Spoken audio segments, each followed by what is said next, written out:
Good morning. So today I am going to discuss about NumPy library, which is used along with Python, and some of its functions, some of its operations on the arrays today I will be discussing. And this is my third lecture in this series. So what is NumPy library? Then some vector operations using NumPy. And the source I am using here is the NumPy user guide release 1.22.0 written by NumPy community. So here, what is NumPy library? Basically, it is a library. It stands for numerical Python. So all operations, numerically intensive operations, they are done by using this NumPy library. It is an open source Python library, as you know, and used for working with arrays. This was created in 2005 by Travis Alford. This library has functions for working in the domain of linear algebra, Fourier transform, and matrices. Okay, so linear algebra, basically matrices again comes under linear algebra. So basically I should say linear algebra and Fourier transform. So this Fourier transform is basically used for extracting the features, and it comes under signal processing domain, extracting the features from one-dimensional signals, two-dimensional signals, I should say one-dimensional data or two-dimensional data like that. And this Python library is written partially in Python, but most of the parts that require fast computation are written in C or C++. So this is based because it is written in C or C++, and in fact MATLAB is also written in C and C++. And this NumPy package, it goes along with MATLAB package, and in fact it is in reference to MATLAB package this NumPy library was developed. And we have the source code available at this link at GitHub, and you can go through and you can add some of the functions if you want at later stage. So basically it is used for scientific computing, and it provides multi-dimensional array objects. It provides mathematical, logical, and shape manipulation operations on arrays where you frequently require in data manipulation. And it supports the array sorting, both ascending, descending, and selecting, or you can say slicing of the data, and data transfer. One list to another list, one array to another array, like that. Basically, we don't talk about list here. At the moment I say NumPy, we are talking about the numerical arrays. Okay, of course, they are also lists only. They are equal to Python lists, but homogeneity is there. All elements belong to same data class, and especially numerical data. And it provides basic linear algebra operations, I told. Along with that, it provides statistical operations, some basic statistical operations. It is not a full-fledged thing. However, you have the statistical operations, and you have the support for file operations also. Okay, and it provides also random simulations. You can sample random numbers from a given distribution, and it is not exhaustive, but at the preliminary stage you can always do some simulations on this. And why use NumPy? Why directly Python we cannot use? Why separate library was required to work with Python in case of arrays, numerical arrays? It is multi-dimensional arrays. Here in Python we have the lists that serve the purpose of arrays, but they are slow to process. Why they are slow to process? We will see. NumPy aims to provide an array object, because Python is object-oriented, is also an object-oriented language, and so it is basically array object here we call, and it is 50 times faster than Python lists. because Python lists are uh, the elements of Python lists are heterogeneous. That means they have different uh, uh, data types. That means the list can consist of one string, second element can be numerical, integer, other element can be float point, or other element can be another list also. Okay, so that's why there is it is a basically a mixture of different data types. That's why if you are specifically interested in the numerical operations, the working on Python lists directly, it is very slow. That is what is very slow. It is very slow and it is not acceptable for research purpose. Those use extensive numerical arrays. Okay, the array object in numerical Python, that is NumPy, is called n-dimensional array, ND array. It provides a lot of supporting functions that make working with ND array easy and fast. And these arrays are stored in, why they are fast is, why the lists are not fast is, the locations where the lists are stored, they are not, not located in successive locations. The data content is not located in the successive memory locations. But in case of NumPy arrays, they are always stored at one continuous place. That is, if you give the starting address, physical address of the memory, and if you have 100 elements, yours all 100 are located side by side. So, just if you want to retrieve the data, you can just increment the address pointer in the hardware. So, in that way, you can easily, one by one, you can very easily call. So, this kind of things, continuous location, they are very useful when you are executing for loops or while do loops or do while loops. All those when you are iterating. If you want an iterative object, and that is very much, it becomes very fast if the values are stored in a continuous memory locations. Okay, so that is what even manipulation is also easy, and this behavior is called locality of reference. Basically, this is nothing but the locality of a reference. So reference is local, it is local and continuous. Same thing.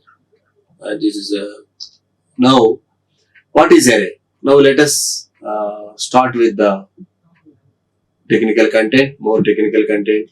The first one we have to is what is array definition. The array is the central data. It is a data structure basically.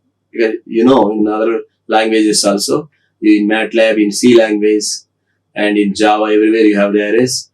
And an array is the central data structure of NumPy library. Okay, so because this is totally dependent, unlike other libraries where they have lists, sets, then frozen sets, and you have the tuples. So here it is the total focus is on only numerical arrays. And the array is a fixed size multi-dimensional. This is the correct definition, you can say, a bit modified from the available sources. An array is a fixed size multi-dimensional, or that means one dimensional, two dimensional, etc. It is a container basically of items or elements of same data type. That is, say float, if it is float, float.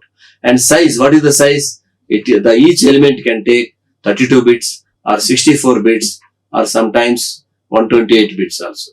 Okay, because double operation we call it as.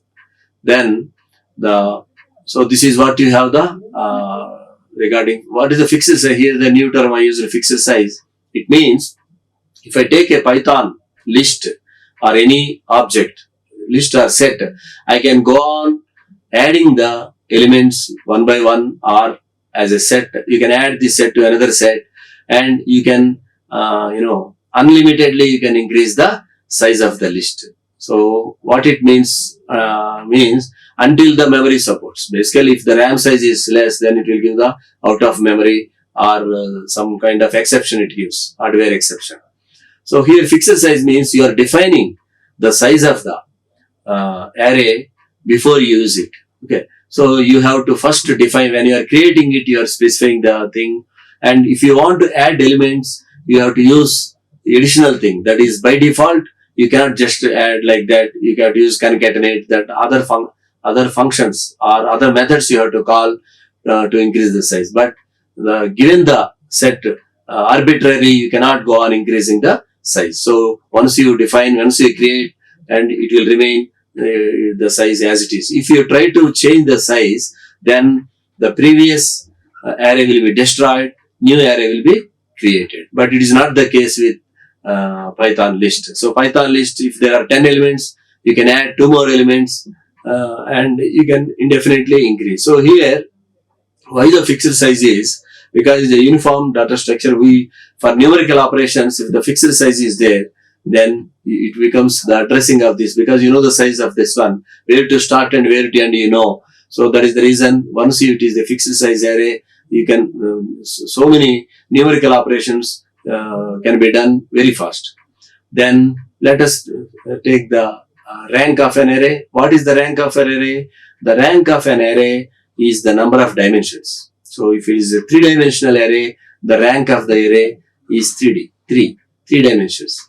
Then number of the dimensions and items in an array is defined by its shape. So overall, when you take, for example, dimension, if I take here, each dimension should have the same number of elements. Along each dimension, if it is a 3-dimensional data, in first dimension, if you have 10 elements, second also 10 elements, third also 10 elements. So you have to, there should be a uniformity. That is what is again here fixed size. Okay. So this is what you have. And this, the total description of the array is called the shape.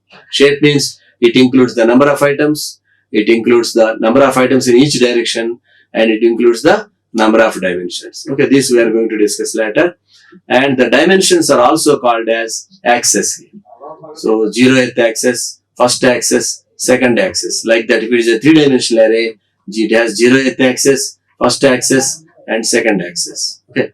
Then how you can index, that means how you can extract the elements or how you can read the elements. Okay, that is what is indexing. An array can be indexed by a tuple of non-negative integers. That means only positive integers are 0 also. Whole numbers, basically whole numbers.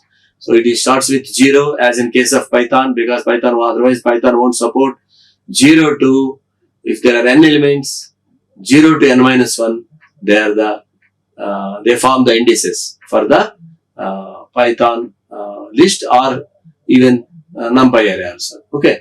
And it can be referenced by Boolean expressions, it can be referenced by another array, or it can be, referenced or indexing, both are same, and by set of integers. Okay, like that. Then how you start working with this one? So this is the prompt, this is the console or shell of the Python, and I should say this is the basically Python prompt. Okay, I use this from Spider environment, and it changes from environment to environment. Somewhere you get only 2, somewhere you will get 3, something like that. Okay, and so this is, you have to import this library first, and because NumPy is a 5 letters, you as you make it a shortcut, that is NP. So import the NumPy library and name it as your local copy. You have to name it as the NP, that is NumPy library. Okay, so now onwards, whatever I do, I will be working on this NP. So here, let us create some arrays using NumPy library. So here what I am doing, I am creating an array called capital A. And what is the syntax for this? What is the method? It is np.array. The array is the method here, and you are specifying the list here basically. I always call it as a list, homogeneous list, same data types. By default, it will be float, and you can have separate integers also. You have to specify here the data type within these brackets. Within this method, this array method also takes another input other than this list. It will take the type of data also, it will take here. Okay, if you put the optionally, if I don't put it, is a float. So here basically and here A equal to NP dot array 6, 1, 1. So 0th element indexing, 0th element is 6.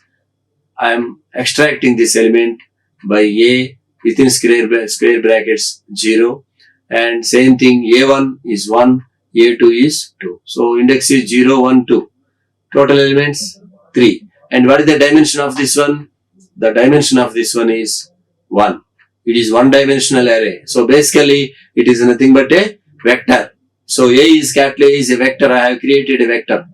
So now I am going to create matrix this time. It is not array. It is two-dimensional array matrix. I am giving the first row as one list, second row as another list, third row as another list. So it is a nested list, basically list of lists. So when I create this with the name B, when I print this B, I get this matrix here. It is printed. This is whatever I have shown here. It is nothing but Spider's ID is console output. Then you have to create some important built-in methods are there. We have to create, we have to use them. Use, for example, Z is there. Z is 3 by 3 zero matrix. So all elements in this matrix are zeros. So I want to create with matrix. Or here in this case, let us say I just want to create only the vector. Okay. So what I have done, NP dot Z equal to NP dot zeros size I have given here.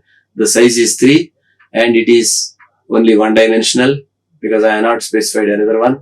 So here array is nothing but a vector, 0 vector I should say. As I told you, the default it is 0 dot 0 point. So decimal point it is giving. It means all these zeros are generated as float type. Okay. Then similarly, capital O I am trying to create another vector of all elements equal to 1. So unity. That is NP dot 1 is 3. Same way I will get, when I print this one, I get this 1 point, 1 point, 1 point. So they float numbers. Then similarly, I want to create an empty data set. So empty data set, basically empty means size is there, each location is empty, nothing is there, it is not defined yet.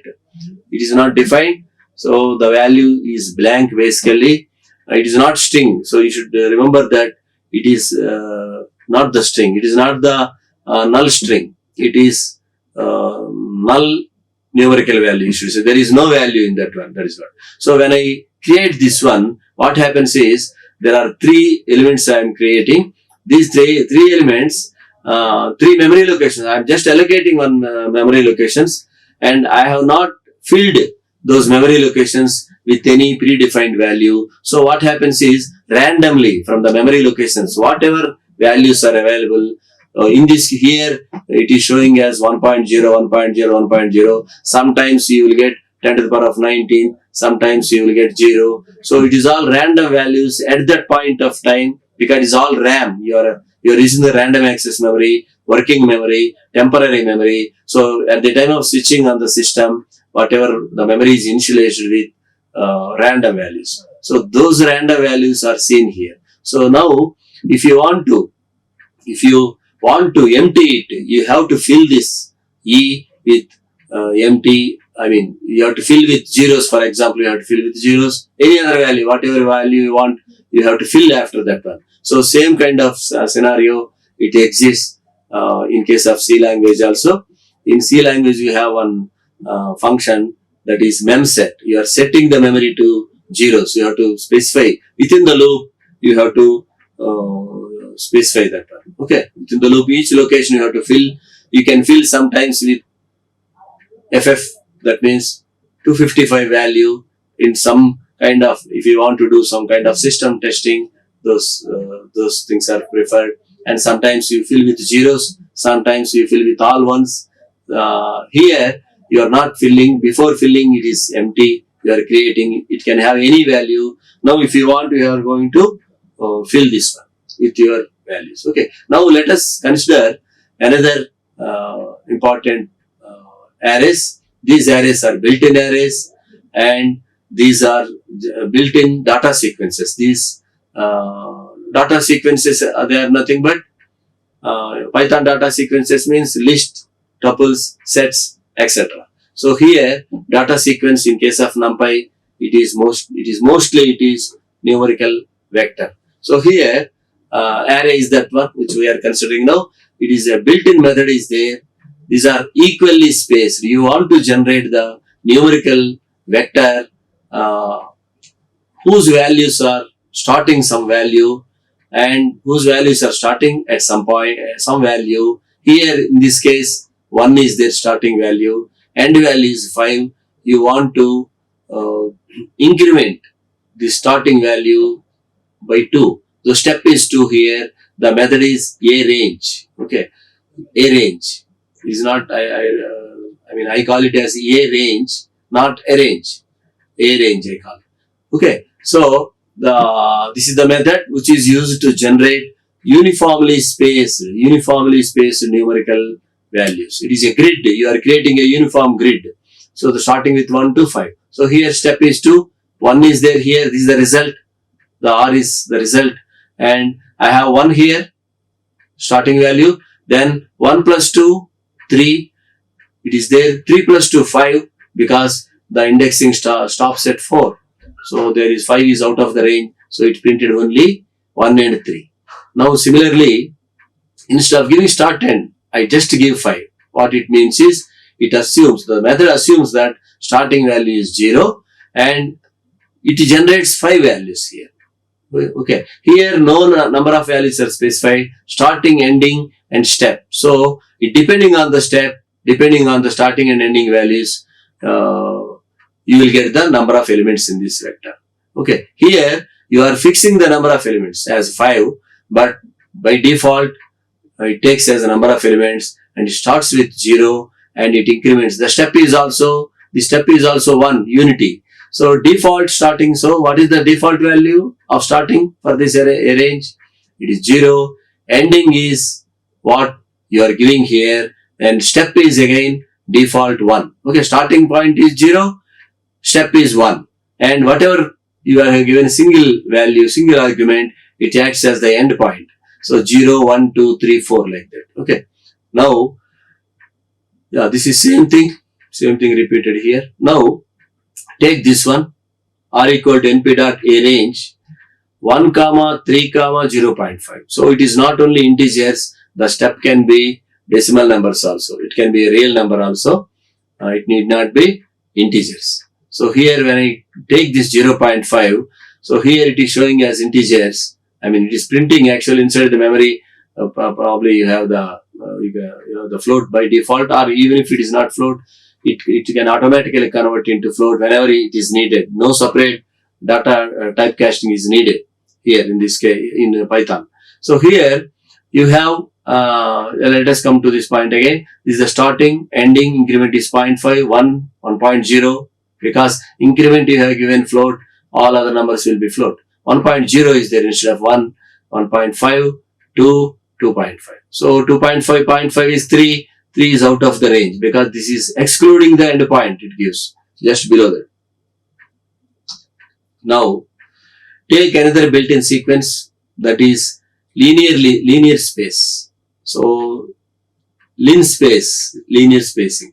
So, this is another one, and here also same thing is there. Here, starting, ending, and this is not the step here. There is a difference here.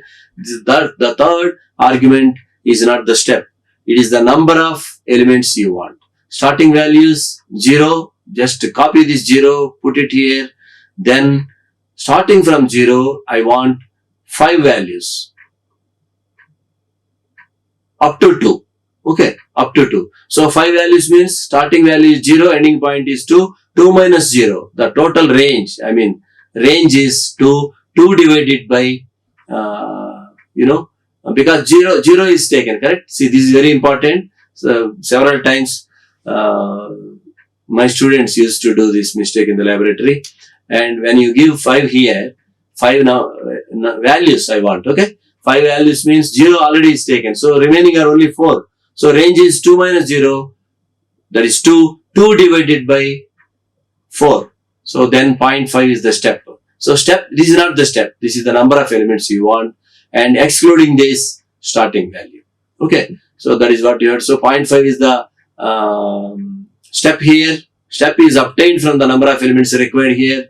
Then 0, 0.5, 1, 1.5, 2. So another difference in this case is arrange. If we take, it was not reaching the end value here. Okay. But in this case, it is not like that. The value reaches this. It includes the end value also. Okay. So 2 is also included here. But this 2 is different. This starting ending, these are only numerical values. When it comes to indexing, 0th value, first value, second value, third value, fourth value. So indexing is 0 to 4 only here also. Okay. It is not reaching 5. So 0 to n minus 1 indexing. But here you say that end value is reaching the 2. So index you won't reach the last value, correct? 0, if there are n elements, the indexing is from 0 to n minus 1. They are always integers. The indexing is always integers. Indices are always integers, whereas the values need not be integers. So here take another example of this linearly spaced vector. I should say linearly spaced vector. L I am using. So starting value is 0, ending value is 20. The number of elements 5, not the step. So here, as usual, 0 is carried here. The remaining are 4 I need.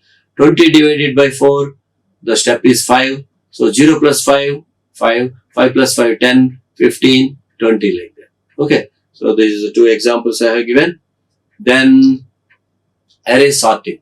So how you sort? Because sorting is very frequently needed. Because if you want to find the maximum value or you want to find, directly it is useful sorting. Sometimes the indices are sorted, and when you want to find the maximum value in a vector, minimum value in a vector, you need this kind of sorting. If you want to find the median value also inside, of course, this also has those statistical methods are there in NumPy, but that they also use this kind of sorting inside the function. Okay, so sorting is at several places we need it. And np.array, here what I have done, I have created an array capital A with how many elements? 4 plus 4, 8 elements I have created. They are random numbers. And when I sort this by np.sort A, what is the result I am getting here? They are sorted from lowest value to highest value, smallest value to largest value. That means ascending order. So by default, the sorting is in ascending order. If you want in descending order, you have to specify the step, something index, something like that, -1. If I specify like this, then automatically is in the reverse direction. It is a reverse direction. So whatever you got after ascending, just reverse that one. That becomes the decreasing order. 18, 14, 7, 6, 5, 4, 2, 1 like that. Okay. And same thing can be done. There is by using this kind of trick here. What is this trick? Here I have taken, I have changed the polarity of each number. These are all positive numbers. So I convert them into negative numbers. Means -1, -2, -4 like that. So what is the maximum value after adding minus sign here? What is the maximum value? -1 is the maximum value. -18 is the minimum value here. Okay. So now sort it. As usual you sort. So it sorts in the ascending direction, ascending values. So -18 comes first, then -14, -18 comes first here, then -14, then finally -1 is at the end. Then what you do? Again, polarity change. Minus you put minus, then automatically minus of minus it become plus. So you will get the descending order. So it is basically a tree. So this is not probably once you have, of course, descending Yeah, I think you have to, you can do as you wish, whatever is comfortable for you. And we have to see exactly, because here one time polarity reversal is there. It is a one bit operation basically, and again another polarity. So one bit you are setting the MSB. If you set in hardware, if you set the most significant bit as 1, uh, the sign becomes minus basically. Okay, you need not think that you are multiplying each value by -1. No, nothing like that. It is a very fast operation. So we have to see which one is better in terms of time. Probably we can do an experiment giving some 1 million values if you give and sort by using this method and this method, which one takes faster. Okay, that you can take it as an exercise, and if you can explore that one. Next, array concatenation. So you are concatenating, you are appending basically two arrays, and if you see here, I am creating an array capital X as list of lists. It is basically, array means two-dimensional array. I have first row and second row. So it is basically a matrix of size 2 rows and 4 columns. So the size of this matrix X is 2 by 4. Similarly, dimensions basically. How many dimensions are there in this? 2 dimensions. So two-dimensional array is nothing but matrix. Now create the similar thing but with different values, numerical values, different elements. So I have created Y with different kind of things, but same thing, the size of X is, the size of matrix X is 2 by 4. This is also 2 by 4. So you should remember this one. Both are same. Now, so here X and Y I have written, this is what is the X and Y I have written here. This is X matrix, Y matrix. Now what we are doing, we are concatenating these two. X comma Y, capital X comma Y, axis 0. What is axis 0? Row wise. Axis, because rows means vertically. Okay, first row, second row. So vertically, one below the other. Then this is the X and concatenated, appended below this one. So this is the X, this is Y. Now it has become 4 by 4, 4 by 4 matrix. Now the concatenation can be in the other dimension or other direction also, that is with axis equal to 1. So in axis equal to 1, what you are doing, you have this element here and you are taking this X and side by side, that is appending in the column direction, in the these rows column direction. Now the size, the rows are not increased, same rows, but columns are increasing. So this is 2 by 8 matrix basically. Okay, so axis 0 means along the, you are extending in the row direction, top to down, and when I say axis 1, left to right, that is column wise. That is the concatenation we are doing.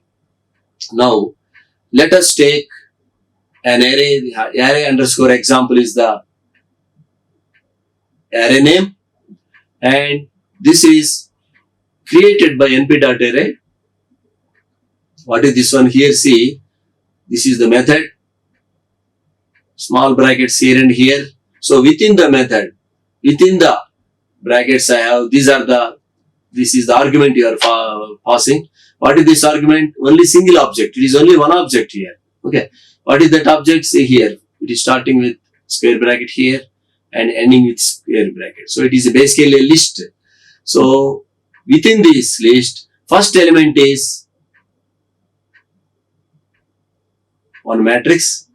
See here, second square bracket, if you see, this second square bracket, it is closing here. So this first object is list of lists. There are two lists. This is one list. There is another list. Or I should say, let us use the array only. There is one array here, another array here. So this is vector, and this is a matrix basically. So similarly, I have another matrix here, another matrix here. So matrix itself is 2 dimensions. And when I say 0th matrix, first matrix and second matrix. So the dimensions are 3 here. Okay. So what are those dimensions? 3 by 2 rows. 3 by 2 by 4. 3 by 2 by 4. That is what. So number of elements are 3 into 2 into 4. 6 into 4, that is 24 elements. So that is what you have when I say this one, when you use the dot n dimension and number of dimensions it gives, and dot size gives total number of elements here. 24 elements here, dimensions are 3 here. Okay.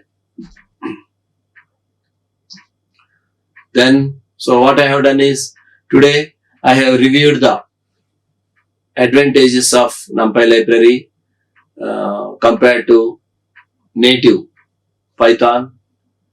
I mean, native Python means intrinsic Python, I mean, which is not dependent on any other library or packages. Okay, so it is built-in methods are there. Okay, so this is what I have reviewed, and in my next class I stop it here.